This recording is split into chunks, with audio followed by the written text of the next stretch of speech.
the banks and the real estate outfits have a responsibility, not only financially, but to the community, to do something about these homes that are for sale with the Century 21 or whoever's realty sign out in front, to do something with these homes that have weeds that are literally 2 and 3 feet high, advertising materials, newspapers, whatever strewn in the yard. Not only does it look like hell, but there's obviously no curb appeal to help sell the home. Exactly. And I don't know who else besides our good friends in the city government, the bureaucrats, who could take on these entities that seem to not give a damn about the community and bring these banks and realtors to heel and have these things fixed and cleaned up and have these properties kept presentable while they're on the market.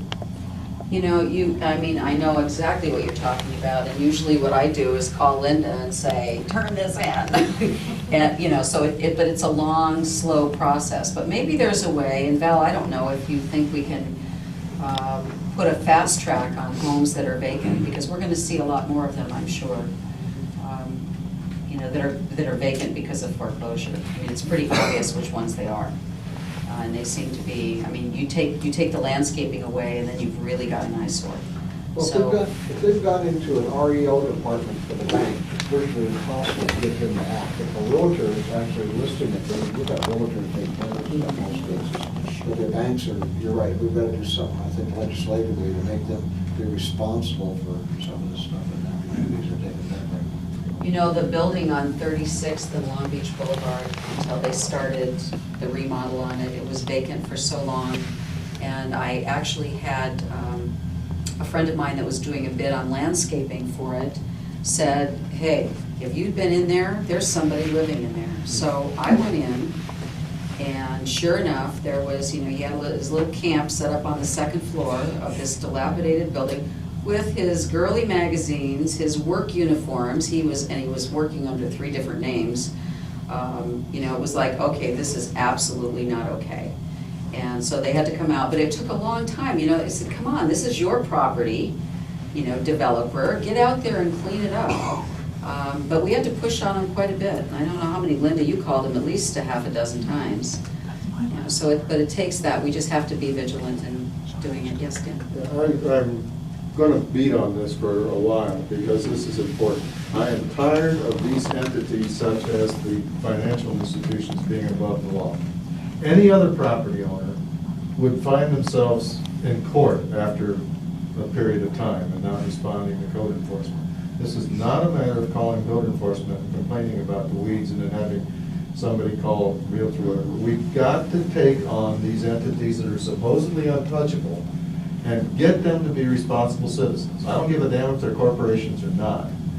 We as citizens have got to take control of our businesses and our communities, and we can't have these people operating beyond the law. And are you speaking about specific properties? I'm kind of getting that, you know, there's something specific. No, this is a general issue. It's happened before. It's more prevalent now, as you are aware. And unless the government, you folks, the bureaucrats, the elected officials, take these people to task so that they don't continue to rape the public as they have already, it's gonna get worse. They can charge 30% interest on credit cards and nobody seems to care. And that's insane. That used to be loan sharking. And if they own these properties and they are not maintaining them, they must be held responsible, whatever it takes. Besides, the corporations are the ones who do have the money. That's right. Just ask the oil companies. Yes. Is it possible to get the media and the local newspapers involved to kind of, you know, put it in the press and kind of shame them into to let them know that they're being a bad neighbor in relationship to everybody else? You know, use whatever resources we can to let them know that, you know, to put a spotlight on it, that, you know, they're being a bad neighbor in comparison to everybody else, and it's just hurting the neighborhood and bringing everyone's property. You know, I think that's a good idea, but the other part of that is we have to, I mean, I'm sitting here and I'm hearing you say it, And I've certainly seen a couple of properties, but I haven't seen dozens of properties in very bad condition. So you have to really, first, you have to build your case. And I don't think taking them to task when it's not as prevalent as I think it could be. Walk the neighborhoods. Yeah. Well, that's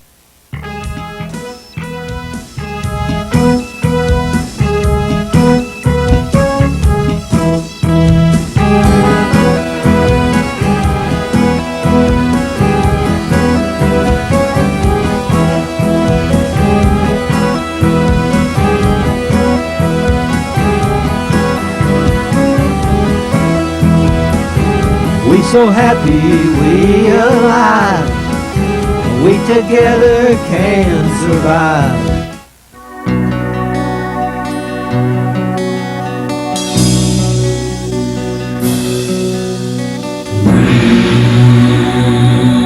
Just a shell of another self, of another self, a self whose priority is to live and learn, yet to let it be. But the roads we get trapped in, we're kinda stiff, get kinda thin, so we gaze through the atmosphere, and in our hearts we hear. Oh,